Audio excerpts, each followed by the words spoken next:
Gênesis capítulo 4. Adão teve relações com Eva, sua mulher, e ela engravidou e deu à luz Caim. Disse ela: com o auxílio do Senhor tive um filho homem. Voltou a dar à luz, desta vez a Abel, irmão dele. Abel tornou-se pastor de ovelhas e Caim, agricultor. Passado algum tempo, Caim trouxe do fruto da terra uma oferta ao Senhor. Abel, por sua vez, trouxe das partes gordas das primeiras crias do seu rebanho. O Senhor aceitou com agrado a Abel e sua oferta, mas não aceitou Caim e sua oferta. Por isso Caim se enfureceu e o seu rosto se transtornou. O Senhor disse a Caim: por que você está furioso? Por que se transtornou o seu rosto? Se você fizer o bem, não será aceito? Mas se não o fizer, saiba que o pecado o ameaça à porta. Ele deseja conquistá-lo, mas você deve dominá-lo. Disse, porém, Caim a seu irmão Abel: vamos ao campo. Quando estavam lá, Caim atacou seu irmão Abel e o matou. Amém. Vem comigo, vamos fazer uma oração. Vamos nos colocar na presença de Deus e pedir: Senhor, fala ao meu coração. Ajuda-me a entender a tua vontade. Pai Santo, abrimos o nosso coração e buscamos em Ti entendimento da verdade, porque cremos que a Tua palavra é a verdade que liberta. Dá-nos esta capacidade, Senhor. Amolece o nosso coração para que ele seja sensível ao mover do Teu Espírito Santo e traga edificação na nossa vida nesta noite. Em nome de Jesus oramos. Amém. Amém, Jesus. Gente querida, o texto que eu li, como eu falei, todos bem sabem, é muito conhecido de todos nós. Conta a história e o relacionamento de vida de dois irmãos. Eles eram filhos de Adão e Eva. Foram criados, portanto, na mesma casa, no mesmo ambiente, com as mesmas instruções, orientações, com o mesmo exemplo de vida. O exemplo de vida que Abel viu de seus pais, Caim também viu. Aí eles se tornaram adultos, cresceram, se desenvolveram. Um foi ser agricultor, o outro foi ser pecuarista. Um se tornou uma pessoa especializada no campo e outro na criação de ovelhas. E a vida está seguindo, eles estão vivendo, já são adultos. Um belo dia, eles vão cultuar a Deus, prestar culto a Deus. E para isso eles levam uma oferta para o Senhor. Como a gente faz hoje? A gente leva uma oferta que é fruto do nosso trabalho. Então, se a pessoa é mecânica ou mecânico de automóvel, de motocicleta, de avião, ele traz o dízimo do fruto do seu trabalho. Mas se ele é agricultor, né, trabalha com hortaliças, trabalha com frutas, enfim, ele também vem diante de Deus e traz o fruto do seu trabalho. Se ele trabalha lá numa indústria de fazer peças de automóveis, fazer eletrodomésticos, ele traz o fruto do seu trabalho. Se ele trabalha no comércio, ele também traz uma oferta diante de Deus, fruto do seu trabalho, e por aí vai. Se ele é um militar, se ele é um jornalista, se ele é uma pessoa da área médica, enfim, se ele é um autônomo, um profissional liberal, ele traz a sua oferta, resultado do seu trabalho. Não é assim? Abel e Caim também. Era diferente porque hoje o resultado do nosso trabalho sempre traz na nossa mão o dinheiro, né? Seja em espécie, seja virtualmente, ou seja através de cartões ou do celular, das modalidades que hoje é feito a movimentação financeira, não interessa, né? Então, hoje o resultado final é muito parecido, porque é o dinheiro. Como eu disse, em espécie ou virtual. Mas lá com Caim e Abel não tinha isso ainda, né? Eles eram uma família sobre a face da terra. Muito provavelmente, nesse momento, eles tinham outros irmãos e irmãs já, né? Não eram só os dois. É que a história bíblica trata do relacionamento dos dois e do primeiro homicídio, né? Do primeiro assassinato que aconteceu e a motivação dele. Então, conta essa experiência. O Caim trouxe, então, o resultado do seu plantio. O Abel, o resultado da sua criação. Mas é interessante que a palavra de Deus diz o seguinte, acompanha aí comigo. O Senhor se agradou de Abel e de sua oferta, mas não aceitou Caim e sua oferta. Então veja que a questão aqui não está relacionado ao fruto da terra que Caim trouxe ou ao rebanho, as partes do rebanho que Abel trouxe. Porque a Bíblia diz assim, Deus se agradou de Abel e sua oferta, e não se agradou de Caim e sua oferta. E o que isso nos ensina e o que isso nos mostra? Que o que nós fazemos tem que ter a motivação certa, porque Deus não olha o resultado final, Ele olha a atitude do nosso coração que motivou aquela ação. Por que muitas pessoas vêm à igreja e não são abençoadas? Porque elas vêm com a motivação errada, elas vêm de uma maneira interesseira, elas querem a bênção de Deus, mas não querem o Deus da bênção, porque ter o Deus da bênção implica em ter compromisso com Ele, compromisso com a sua vontade, com o seu caráter, com a sua maneira de agir.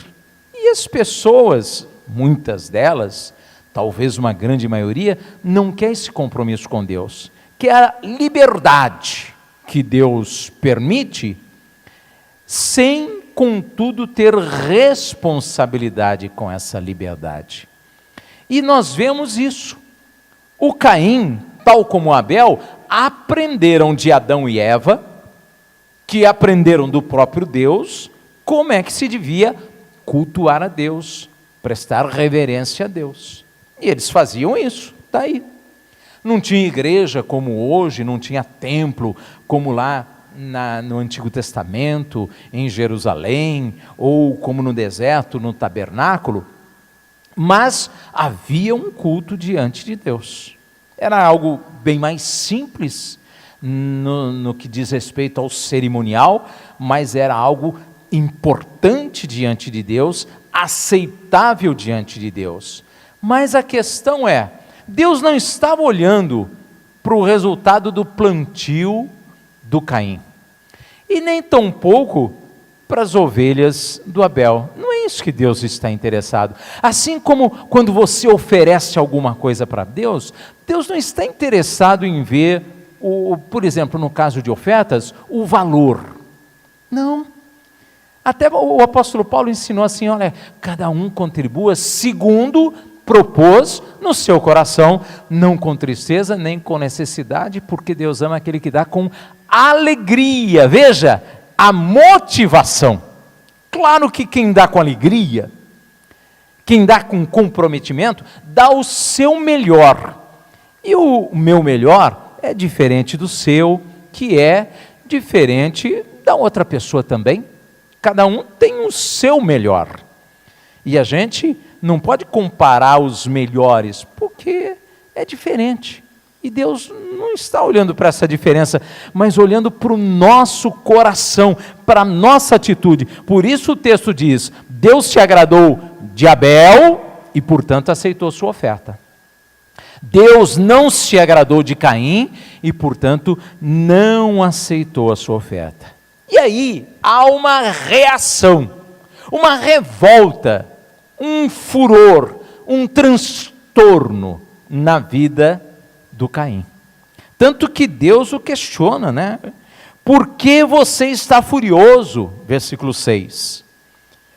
Por que se transtornou o seu rosto?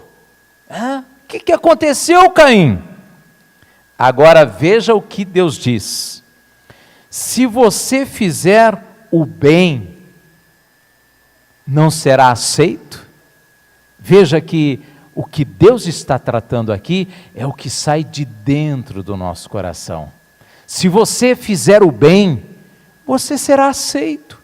Mas se a tua atitude não for segundo os ensinamentos da palavra de Deus, segundo o padrão de Deus, não pode ser aceito. Como é que Deus vai aceitar algo que é contrário à sua personalidade, ao seu caráter, aos seus mandamentos? Não tem jeito.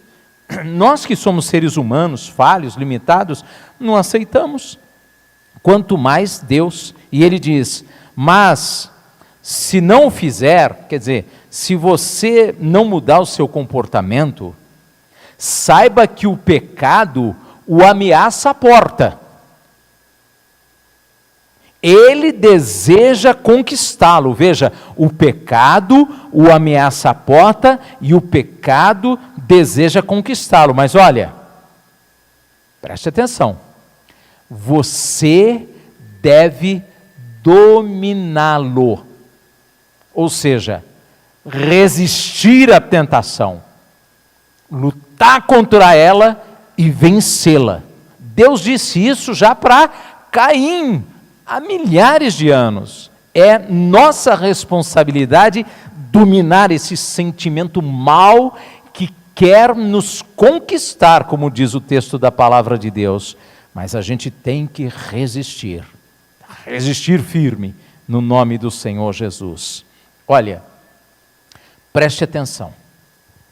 Tem muita gente que vem à igreja, muita gente que diz que crê em Deus, muita gente que diz até que serve a Deus, mas anda como Caim, traz até a sua oferta diante de Deus, mas não quer viver segundo o padrão de Deus. Ou seja, vem à igreja, mas continua no mundo de pecado. Vem à igreja, mas continua com seu coração corrompido, conquistado pelo pecado. Olha só, conquistado pelo pecado. E nós não podemos aceitar isso.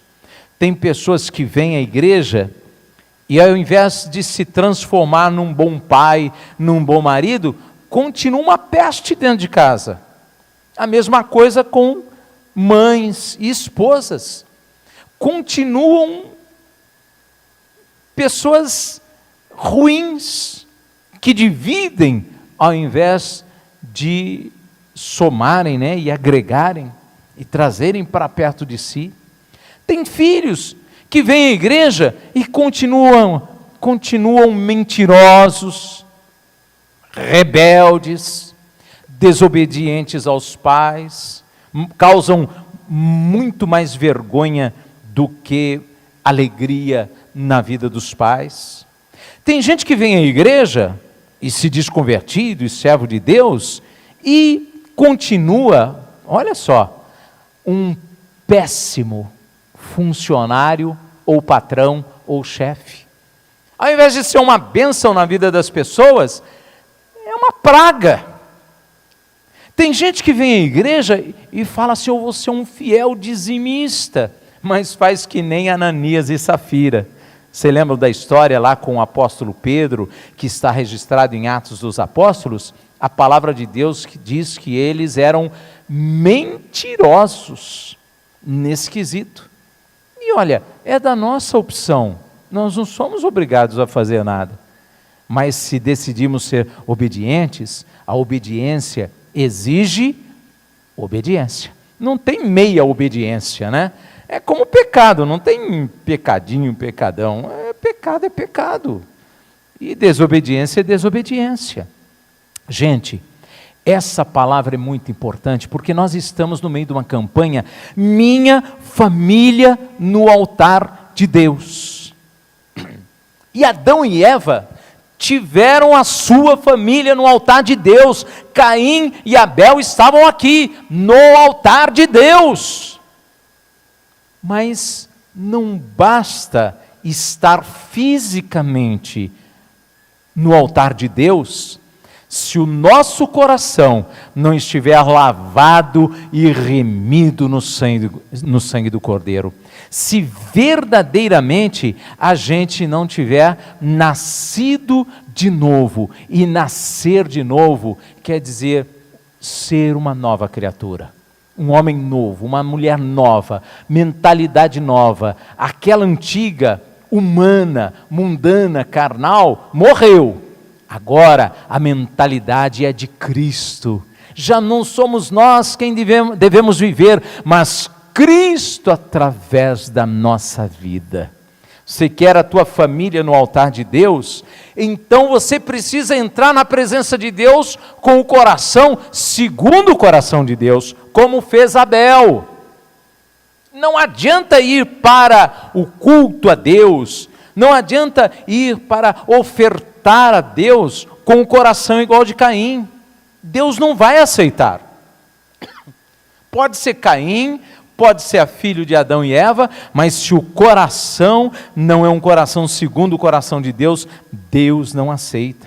E se não aceitou de Caim, não vai aceitar o seu, não vai aceitar o meu, se nós tivermos o mesmo comportamento, a mesma atitude. Mas se a nossa opção for sermos pessoas com o coração igual o coração de Abel, Deus vai nos aceitar, Deus vai nos abençoar, Deus vai liberar sobre nós virtude, poder e graça. Talvez você diga, mas pastor Adenir, o Abel acabou morrendo.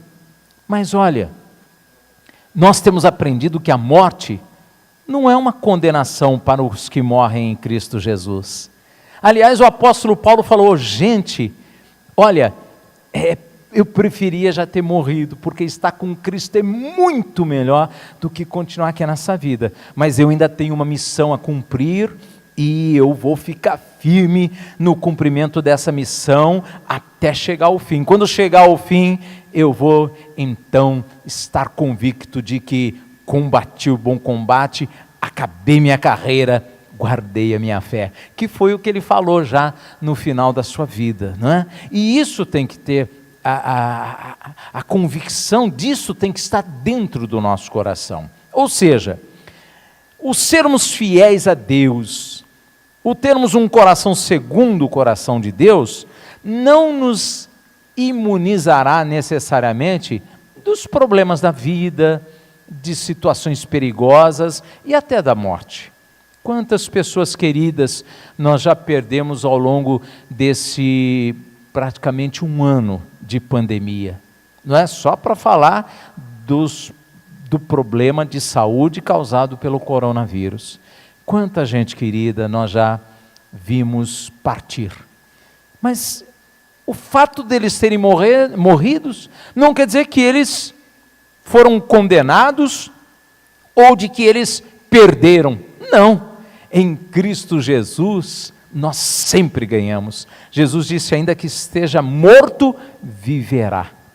Não está em voga isso. Porque às vezes a pessoa usa o seguinte critério, se eu sou abençoado, né, se as minhas orações são respondidas, se eu não atravesso nenhum problema, se eu sou sempre vencedor em tudo que faço, aí então estou bem, quer dizer que está tudo bem. Mas não é verdade. Olha para os nossos heróis da fé. E por que eles são nossos heróis da fé? Porque enfrentaram lutas e adversidades e prevaleceram, pois que ficaram firmes e fiéis na presença do Senhor nosso Deus, não é? Alguns deles morreram por causa dessa fidelidade, sofreram por causa dela, mas em tudo foram mais do que vencedores, porque a nossa vitória é permanecer firmes em Deus. Nossa vitória é estarmos firmes como Abel. E você quer a tua família no altar de Deus para quê? Para a salvação da tua família, para a transformação dos corações. Então tem que começar com o teu coração. Olha para ele, para ver se ele não está igual o de Caim. Se tiver, muda rapidamente. Mas se ele tiver igual o de Abel, investe para ele continuar assim, porque é o coração que leva a atitudes que agradam a Deus. E quando nós temos atitudes que agradam a Deus, nós estamos cada vez mais próximos do Senhor, mais perto do Deus vivo, mais em comunhão com o Altíssimo.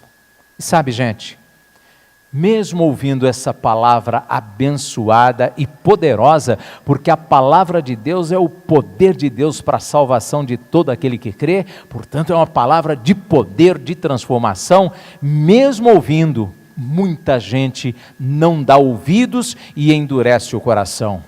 Caim ouviu isso que eu estou ensinando e mostrando a vocês do próprio Deus.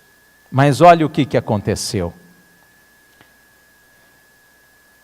Disse, versículo 8, porém Caim a seu irmão Abel, vamos para o campo. E quando estavam lá, Caim atacou seu irmão Abel e o matou. Mesmo depois de ouvir o conselho de Deus, a repreensão de Deus, a orientação de Deus, Caim não cedeu.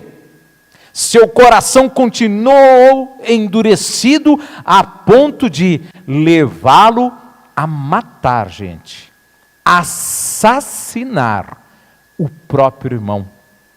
E olha, ele não matou o irmão porque odiava o irmão, porque o problema dele não era com o irmão, o problema dele era com Deus.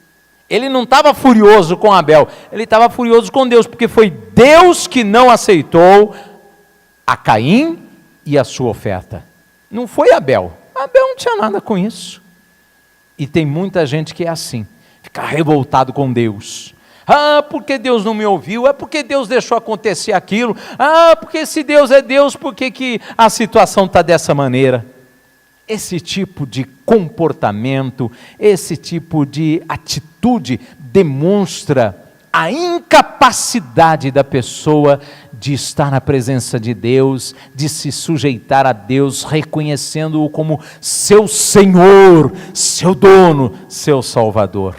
Porque quando nós reconhecemos a Deus como nosso Senhor e o servimos com alegria, com disposição, com determinação, aí então a nossa comunhão com Ele é plena e nós entendemos que a nossa vida aqui nesse mundo é apenas uma passagem, somos estrangeiros aqui e ao passarmos por aqui estamos sujeitos às intempéries que a vida proporciona.